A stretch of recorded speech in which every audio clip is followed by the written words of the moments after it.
Well, once again, we come to John 1 or Iohn, I-O-H-N or J-O-H-N. And the topic is different acts of God and Iohn 1:3. Now I want to show you something just before I began to read it. So,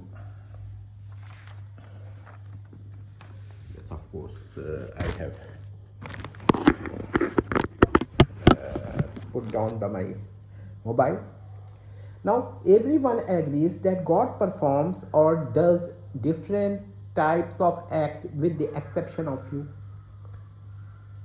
Let's consider the exception first.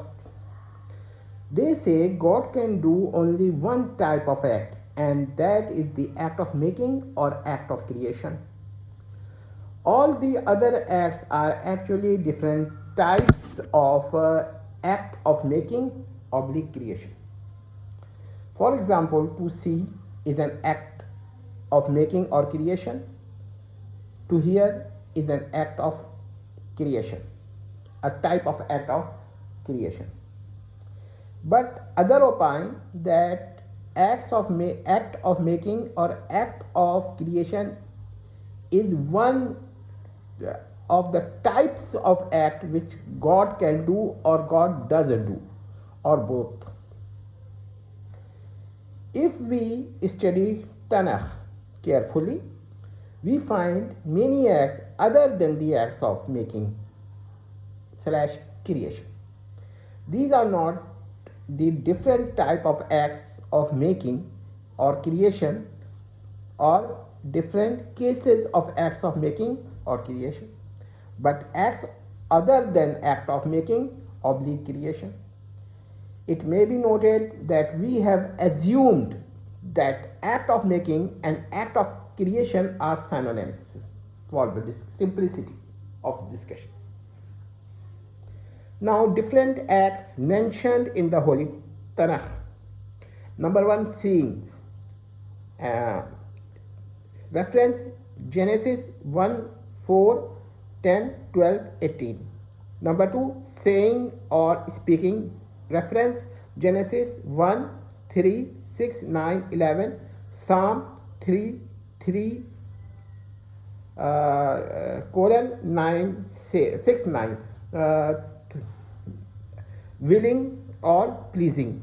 Psalm 115, 3. Hearing Exodus 2, 24. Chapter 2, 24 verse. Remembering Genesis 8, 1. To come down or to descend. Genesis 11, 5. Breathing Genesis 2, 7. Doing justice Deuteronomy 32, 4. Psalm 9, 8. These are the references. Doing mercy, Psalm 103, 8. Forgiving, Psalm 103, 3. Hating, Proverbs 6, 6. So there are different type of acts which are other, which God can do or God does do, but they are other than the act of making / creation. Now we see some acts in another book called New Testament. Well, act to justify or justifying. Romans 3, 24-26 from verses 24 to 26. Rising the dead, Romans 4, 17.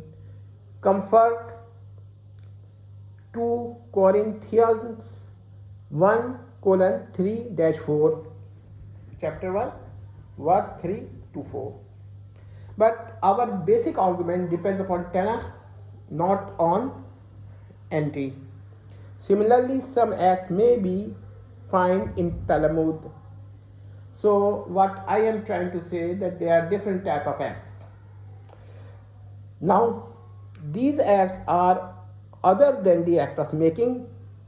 However, some acts are intransitive, some are transitive, and some are between the two.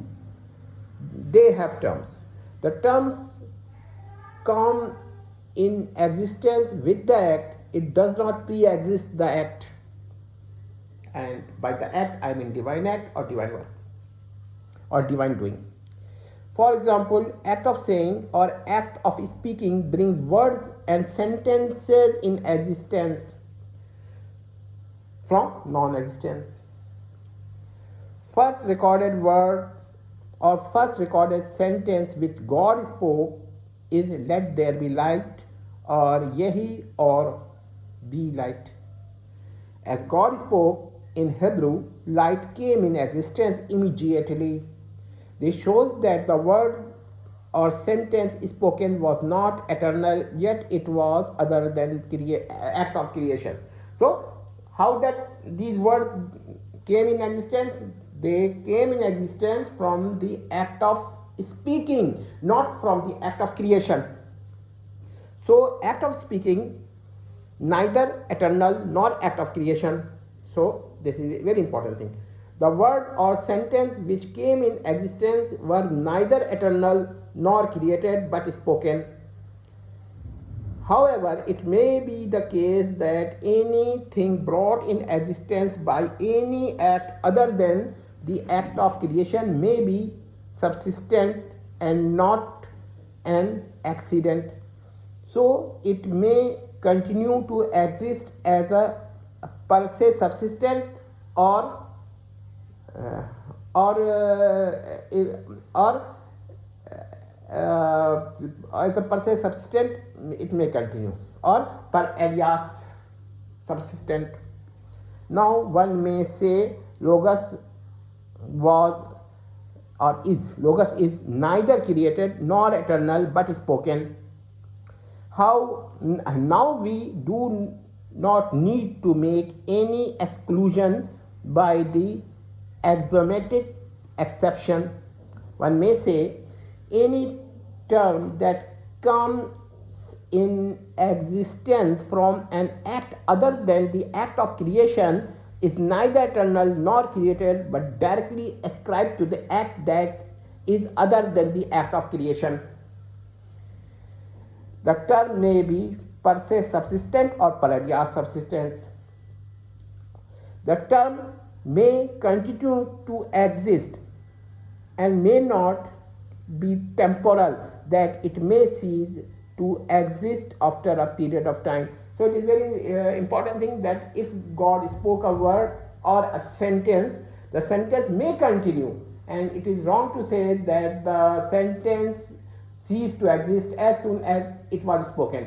It is with the human beings that their words cease to exist, but it may be the case that the per se subsistent or per alias subsistent sentences or words spoken by God may continue to exist. Iohn 1:3 states all things were made through him. The penta excludes divine acts and the terms of some acts, if any. Now, very important things, the last things we are going to say. But even a Trinitarian is compelled to say all created things were created through him, since even he cannot say all uncreated things were created through him. This is a very important thing, and a Trinitarian cannot say such a thing. One have to insert something mentally or potentially when interpreting these words, this verse. Iohn 1:3. Otherwise, it implies something which a Trinitarian considers impossible, which even a Trinitarian considers impossible. So they also insert something from their theological minds or their theology which is in the minds but not in the text. Conclusion. The verse neither support unity nor favors Trinity unless one inserts something from his theology which is not in the text of Iohn but in the mind of the reader. Hope that this will help you, and for one thing I may show you everything so that you may see if any confusion. However, I will try to write some explanations in the description. So thanks. Anyhow, this verse can be interpreted in two ways, either in support of Trinity or in favor of unity, and both of these interpretations are possible and none of them is impossible. That is my stand. Well, based on your own theological background, you may say this is probable and this is less probable, and none of them is improbable, since one may say that one is more probable than the other does not mean that the other is improbable, or you may say that it is relatively improbable but still probable. Hope that that concludes the discussion. Thanks.